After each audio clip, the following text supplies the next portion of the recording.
Et nous sommes désormais en présence de Christophe Yoko, qui est fondateur de la galerie Christophe Yoko, pour échanger autour des céramiques contemporaines japonaises, nouvelle spécialisation de la galerie. Merci beaucoup d'être avec nous. Merci. Alors, voilà, vous êtes plutôt spécialisé tout d'abord sur les antiquités asiatiques. Depuis quand et comment est-ce que vous avez opté pour ce shift vers les céramiques contemporaines japonaises? Bon, alors je dirais il y a deux raisons. D'abord, vous avez dit on est spécialisé dans les antiquités asiatiques, mais je dirais en fait dans la sculpture asiatique. Moi, ce que j'aime, ce que l'on aime, c'est la sculpture avant tout. Bon, donc on présente maintenant, ça fait près de 20 ans d'ailleurs, de la sculpture indienne, de la sculpture du sud-est asiatique. Je pense au Bouddha thaïlandais, ainsi de suite. Donc on est vraiment dans la sculpture. Et ces céramiques japonaises, j'ai deux raisons. Ça faisait d'abord longtemps que j'avais envie de faire quelque chose autour du Japon. Parce que j'ai vécu, il y a de nombreuses années, je reconnais, mais j'ai vécu quand même près de 3 ans à Tokyo, où j'ai travaillé. Et donc, bien évidemment, étant à l'époque collectionneur, avec l'âme du collectionneur, je me suis intéressé à la culture japonaise, aux objets japonais. Et donc, ça faisait longtemps que j'avais envie de faire quelque chose autour du Japon. Alors que ce soit de la sculpture ancienne, comme des Bouddhas, ce qui m'arrive d'en avoir de temps en temps. Et puis, j'ai découvert, en fait, il y a quelques années, ces céramiques japonaises. Mais en fait, ces céramiques japonaises, dans ce que je présente, ce sont de véritables sculptures. Ah oui, d'accord. Et qu'est-ce qu'on entend par justement cette céramique japonaise? Comment est-ce que vous les caractérisez? Comment vous les décririez? Oui. Alors, je dirais que le Japon est connu pour ses céramiques depuis plus de 1000 ans. Ça fait partie de la tradition au Japon, comme d'ailleurs dans d'autres pays asiatiques ou européens. Donc ça, c'est pas quelque chose qui est nouveau.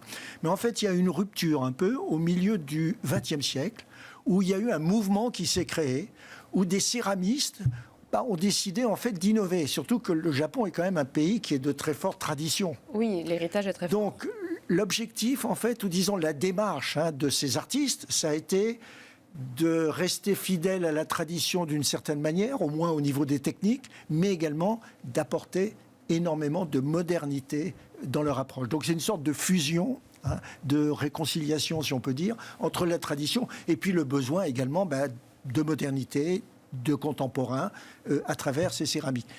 Et donc ça se reflète, c'est pour ça que je reviens aux sculptures, comme je vous le disais, parce que moi je propose pas des assiettes, des vases, je ne sais quoi et tout, qui sont très intéressants. Moi j'aime beaucoup ce qui est fait au Japon au 19e siècle ou avant, mais là on a vraiment des œuvres complètement sculpturales qui sortent complètement de ce qui avait été fait au Japon en matière de céramique dans le passé. Oui, parce que la modernité se trouve plus dans la forme que dans la technique. Oui, plus dans la forme. Vous avez raison. C'est pour ça qu'on a cette réconciliation entre tradition et modernité. Alors c'est vrai qu'après, je pense à un artiste en particulier avec qui on travaille, Toru Kurokawa, qui lui va essayer des techniques aussi de glaçure et autres, de faire évoluer en fait. Mais il ne faut pas oublier que ces artistes ont tous été formés dans les grandes universités de Kyoto. Ils ont appris la céramique ou auprès de maîtres potiers également. Donc ils ont d'abord appris la technique elle-même qui avait été pratiquée pendant des siècles et des siècles au Japon. Et après, ils s'en sont affranchis d'une certaine manière, maîtrisant la technique, ils s'en sont affranchis au niveau des goûts, au niveau des formes et au niveau des techniques de réalisation. Est-ce qu'il y a une école ou un mouvement qui fédère tous ces artistes, ou c'est des artistes qui sont tous assez autonomes dans leur pratique? Non, il y a eu clairement en effet un mouvement, mais le mouvement qui était plus de réaction par rapport aux formes traditionnelles. Et après, chacun a trouvé son style, et c'est ça qui est intéressant d'ailleurs dans ce que l'on présente, dans ce que l'on découvre en fait tous les jours, c'est qu'on va trouver des formes complètement différentes. Certaines vont être purement empreintes de la nature, par exemple de l'environnement, ça c'est très important pour nombre d'artistes japonais. D'autres, je pense à un autre artiste, il est fasciné par les mathématiques, par les algorithmes, et donc il crée ses œuvres influencées justement par des formules qu'il doit développer et qui amènent des formes complètement nouvelle, complètement étonnante. Et vous, comment est-ce que vous avez découvert ça parce que vous étiez animé par votre passion personnelle, ou aussi parce que vous avez vu qu'il y avait un réel écho de ces céramiques à l'international?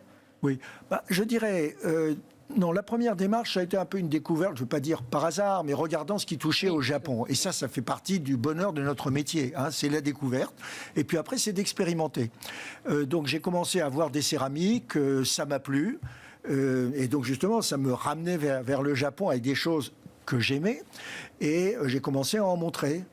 Et puis je dirais, ça n'a pas été une bonne surprise, mais j'ai eu beaucoup d'intérêt. Est-ce qu'il y a, un véritable intérêt? C'est vrai que les métiers d'art, la céramique, c'est vraiment quelque chose de croissant dans ce marché. Est-ce qu'il y a un véritable intérêt pour la céramique contemporaine japonaise en particulier? Oui. Alors, il y a eu un véritable intérêt, il y a toujours un véritable intérêt qui était aux États-Unis. Ça a d'abord été très connu aux États-Unis, et je pense que la raison, c'est... Bon, il y a toujours un peu une proximité entre les Japonais et les Américains ou les États-Unis, mais surtout sous l'influence de plusieurs galeristes importantes. Je pense à Joan Mervis à New York, ainsi de suite, qui ont fait connaître ces céramiques japonaises. Et par voie de conséquence, il y a eu des expositions qui ont été faites, en particulier dans les musées. Et aujourd'hui, d'ailleurs, les céramistes japonais que je propose sont pour la plupart des artistes reconnus, présents dans les grands musées américains. Tandis qu'en Europe, c'est un peu nouveau. Je dirais. On commence, il y en a au Vianney, il y en a au musée Guimet, mais c'est quand même assez récent comme développement. Mais vous, votre galerie, vous vous adressez principalement aux Américains ou quand même vous restez avec des clients europééens et vous faites ce travail de promotion? Non, le travail justement, comme vous dites, de promotion et tout, c'est de le faire connaître en Europe, ce qui est logique, puisque bon, aux États-Unis, cela n'empêche d'avoir des clients également aux États-Unis. Mais aujourd'hui, on se focalise en Europe et j'ai eu beaucoup de plaisir. On sort de la BRAFA, là, hein, qui a été un succès, oui, qui a bien marché un peu pour tout le monde et tout. Et la BRAFA, on a vraiment mis l'accent cette année, en plus des sculptures anciennes qui ont eu leur intérêt, mais également on a présenté quand même plusieurs artistes, hein, les artistes que l'on aime. Bon. Et on a eu un intérêt, je veux dire, incroyable sur ces artistes.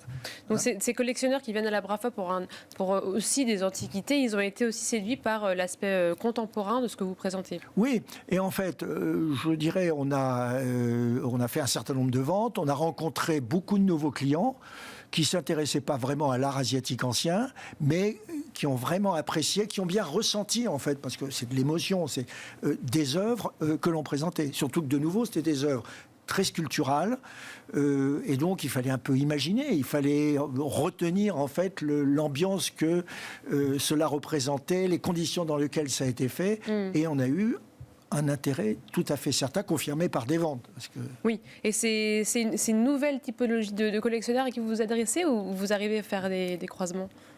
Pour l'essentiel, c'est vrai que c'est une nouvelle typologie de collectionneurs.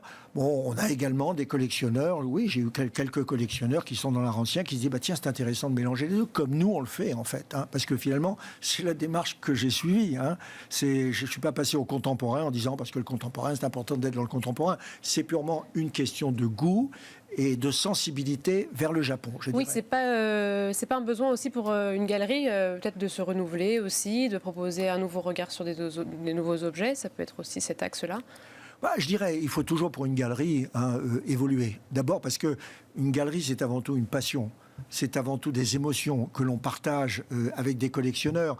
Donc à partir du moment où on ressent, c'est pas le hasard. Comme je l'expliquais, je me suis tourné vers les céramiques contemporaines japonaises. C'est pas dire, ah bah oui, ça se développe aux États-Unis et ainsi de suite, pourquoi pas le développer en Europe. C'est pas cette démarche. Et je pense pas que c'est une bonne démarche dans nos métiers. Oui. C'est une démarche de passion, de sensibilité, et en particulier influencée par mes quelques années au Japon. Et en termes de prix, est-ce que des nouveaux collectionneurs peuvent se tourner vers ces œuvres-là, ou ça reste des prix quand même assez élevés? Bah, bon, alors après, ça dépend ce qu'on appelle des prix élevés, bien évidemment. Bon, on reste dans des niveaux de prix qui vont de quelques milliers d'euros à peut-être 15 000 euros. Vous voyez, on est à peu près dans cette zone de prix. Bon, qui est un prix, bien évidemment, si on parle de céramique, mais c'est quand même un travail qui est très sophistiqué de la part de ces artistes. Et de nouveau, des artistes qui sont déjà présents dans des grands musées américains, par exemple. Hein. Bien, merci beaucoup Christophe Yoko. Je rappelle que vous êtes fondateur de la galerie éponyme et c'était Art et Marché édition Week-end.